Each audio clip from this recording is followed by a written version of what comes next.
Good afternoon. My name is Jerry Dunbar Jr. and I attend BRCC. This summer I worked with Dr. Raghawinder Singh, and we basically he helped me differentiate between two palm diseases. One is lethal yellowing and the other is Texas Phoenix palm decline. And kind of see what I did there with the title, exploring.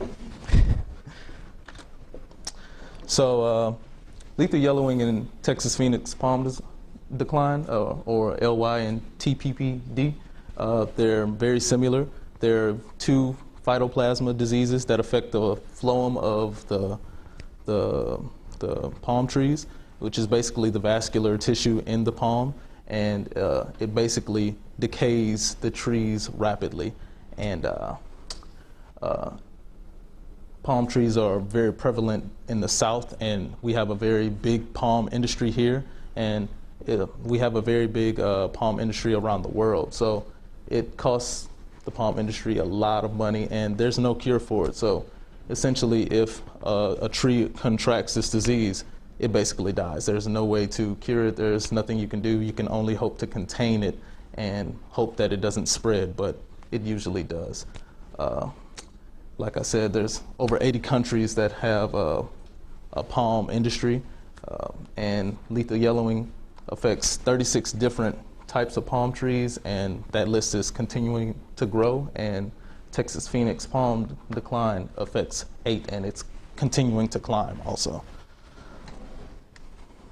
So from these two pictures here, you can see I have them overlapping with the Texas Phoenix because these are affected by the Texas Phoenix. You really can't tell which one is which because they have similar symptoms and they're similar in how they look.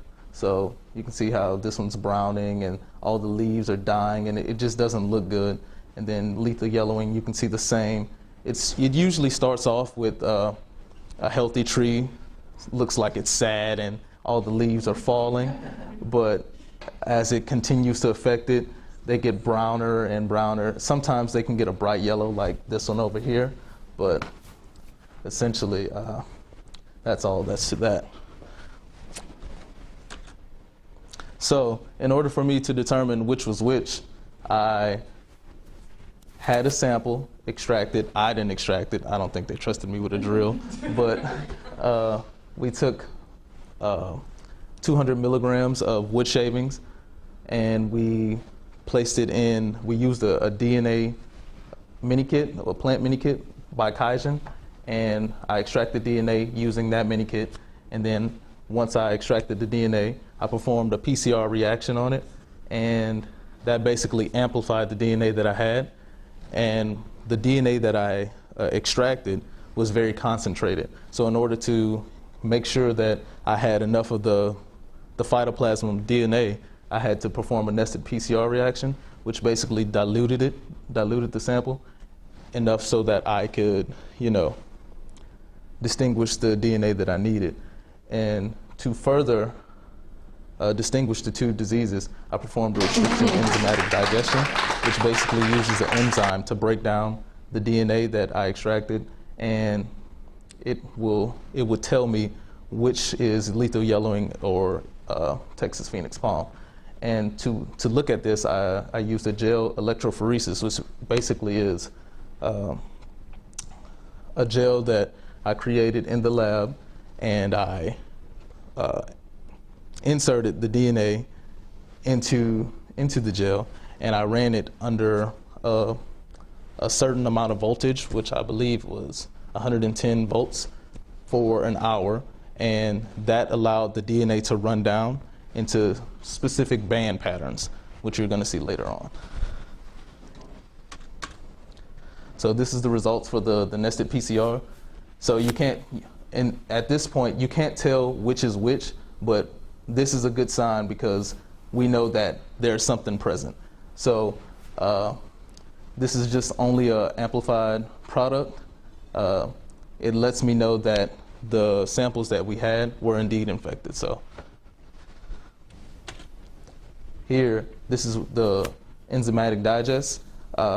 We use the ALU1, which is basically an enzyme that is created by a specific bacteria, Electrophoresis luteus, and this enzyme allows us to break it down into specific patterns.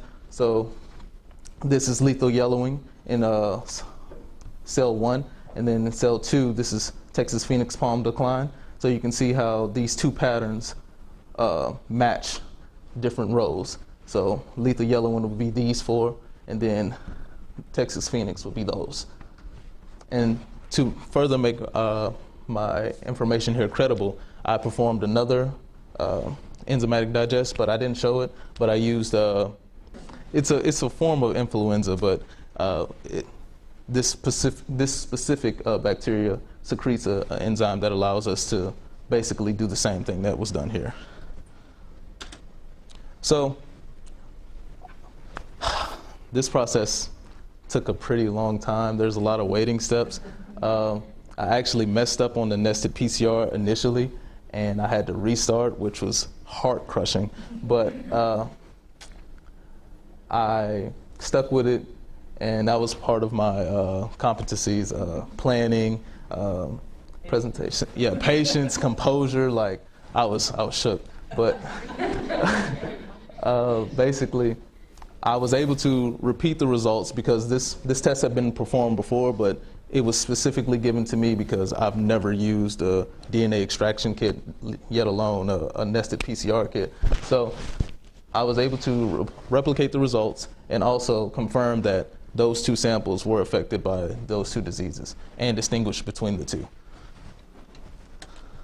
So the Explorer program really gave me like a lot of experience. I got to go to the Tabasco fields in Avery Island, and I got to get some intricate pest management experience.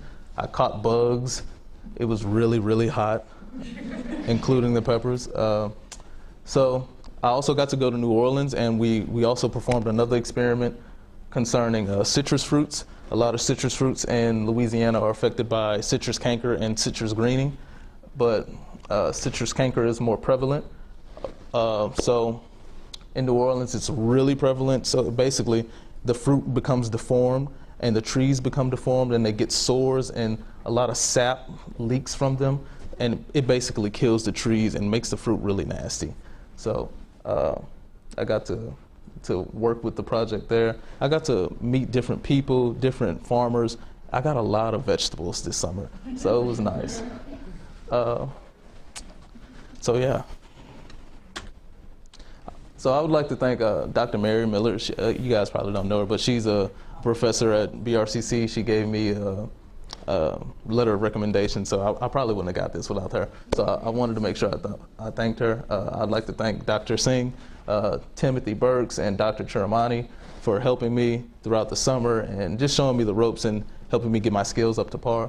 And lastly, I'd like to thank the Explorer program, LSU AgCenter, Dr. Blanchard, Ms. Meredith, and everyone else who was involved in allowing me to have this opportunity. So, any questions?